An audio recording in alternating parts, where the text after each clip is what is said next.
All right, so we're gonna take this live right here real quick. And the question was asked, what would kill what would kill an athlete faster? Fear of defeat or quitting to avoid loss?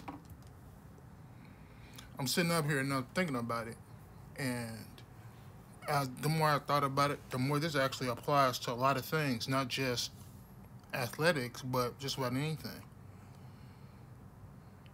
The fear of defeat. You can think about this as the fear of losing in your relationship. You can look at it fear of losing position at work, fear of losing a lot of things. This can work to your advantage and it can work against you. The fear of defeat, you can sit there and you could say that it would keep you in a place that you don't want to be.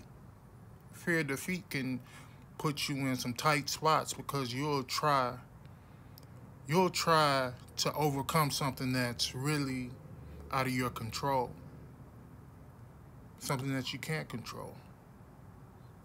I know because that's me. I often do that. I will get into it because like I don't like to lose, and I'll do whatever it takes to win at all times. Whatever pain I have to go through is worth it.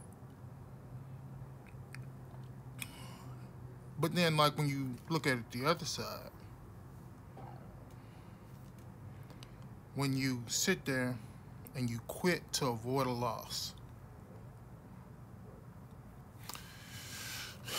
If I'm gonna be honest, that one right there gotta be the worst. Like between the two, that's gonna kill the athlete a lot faster. Because quitting to avoid a loss leaves you without an opportunity to learn. The fear of defeat, you can learn from. You could even if you're afraid to lose, you can lose and still learn from the loss. But if you quit before you get to that loss, if you quit before you get to understanding, if you quit before you take the time to be educated and take the lesson in the defeat, take the lesson and understand that it's not failure, it's an opportunity. And so it leads me to my one of my new favorite things to say, one of my new reflections. This is something I actually have been working on and thinking to myself. And it's simple. It and it's really important that when we reflect and look at our losses, our mistakes, and or just like the way when situations don't work out the way we want them to, it didn't happen to you. It happened for you. It's an opportunity for you to learn. It didn't happen to you. You're not a victim. It happened for you. It happened for you to have the opportunity to get better. It happened for you to see, hey, this is what happens sometimes. Hey, this is how I can improve. Hey, I didn't see that coming, but you know what? Now that I know that can happen, this is what I can do different. That moment when you start to change those narratives and change the way you look at things, change the way you see yourself, and you take away that whole idea of being, victimized by your own thoughts, trying to misplace the blame or trying to pass it off on someone else or something else. Whether as an athlete, if you're sitting up there in the powerlifting meet, you want to blame the judges. You want to blame you had, like, during your prep, like, man, you didn't get to use your squat rack you wanted during your prep. Or, man, you had this one little nagging injury the whole time. Or you had, you never got to, you didn't, if you got to do this one exercise during your training, it would have been different. If I had a different coach, if we did the program I wanted to do, or, you could do all those things. And At work, you could sit up there and blame everybody else. You could blame your coworkers. You can blame your boss. You can, hey, what's out of your control is what's out of your control. The question you need to ask yourself, what do you control? What do you have say in? So, I'm going to go ahead and say that quitting, I posted my caption from a couple of weeks ago where I said, look, you can't even build a pile of shit quitting, sitting on the toilet. All right? I mean, you quit on the toilet, you can't do shit. So, you're going to have to make sure that, like, at the end of the day, if you want something, you go get it. If you're afraid to lose, cool. Accept that it's going to happen. And maybe you can develop some iron will that won't allow you to be defeated.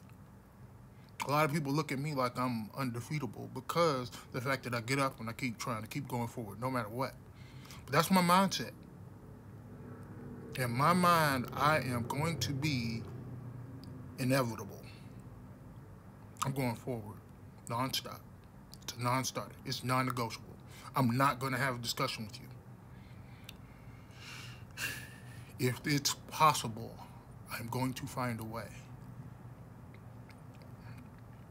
If it's foreseeable, if it's doable, if it's imaginable, if it's unimaginable, I will dreamscape and create the dream for myself. But I will not be told I can't. The idea, to me, of what is defeat. Defeat. For me to be defeated, I need to be dead. Anything other than that is, an opportunity to get better. I went to therapy and I said, I have a new therapist, and I went into therapy, and after the first hour, he was fascinated by me and all the things that I do and all the things I've done, and he was just taken back. And he said, you're just genuinely a really nice and great guy. You're a mentor. You're all these things. And I giggled. Literally, I giggled. And he asked me, he looks me at the square in the face, and he says, so, my question to you is, why are you so honest? Why are you so honest with me today? I looked at him and I said, oh, that's easy. One, you can't whoop my ass. And two, this conversation can't hurt me. The only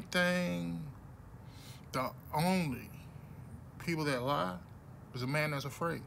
And I ain't afraid of a damn thing, especially not in this room. And that's the way I look at everything. I'm like, what's gonna kill me? God literally rolled my eyes to it.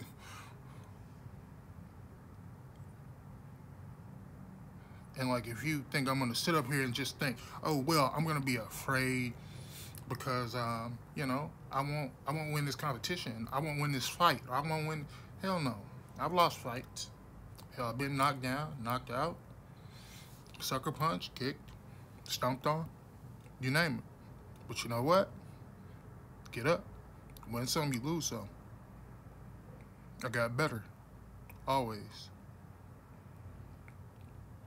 But like, once you start quitting, matter of fact, there's the best way, the best analogy I ever had as far as quitting goes was I had a first sergeant, and he looked at me and he goes, Reynolds. I said, yes, sir. He goes, if I got a bunch of Marines to come whoop your ass, when will you stop fighting? I thought about it for a second. I looked around. And I knew I was making him mad by looking around.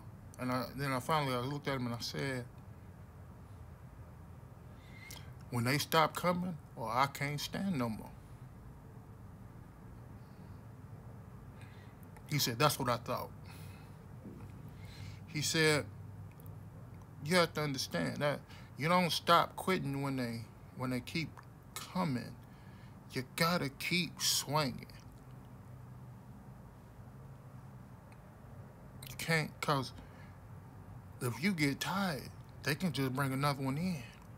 And they can keep bringing them in.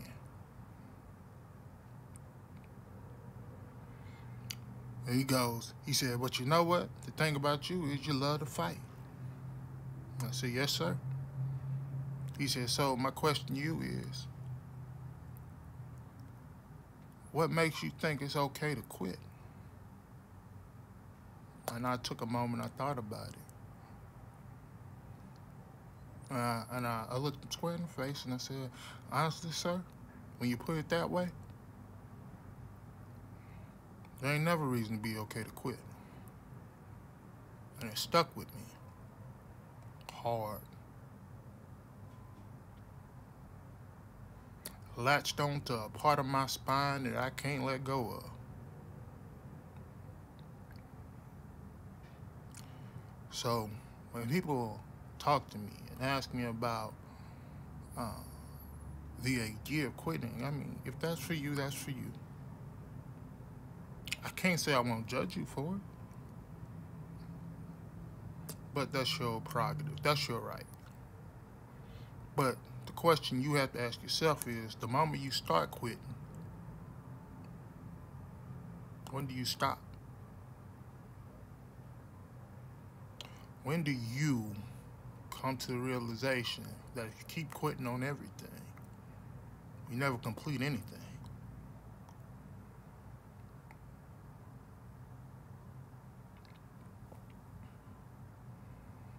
It's not like the Wright brothers got it right the first time they tried to fly. And that's dangerous. Whether you want $1 million or you want to build and rebuild your marriage or whatever, if it's worth it, you keep trying. But more importantly, you actually put in the effort to be better. You put in the effort to be different. You put in the effort to make those improvements that allow you to fly, that allow you to succeed. Because you quit, you get a little bit of lift off, and the wind carries you just a little bit. When that engine pick up, you might just surprise yourself. But then also, if you quit and sputter out, might end real bad. But hey, 30 days, 30 lives. I hope y'all have a great day. Remember, it didn't happen to you. It happened for you. Let's go. Let's grow. Happy Tuesday, y'all.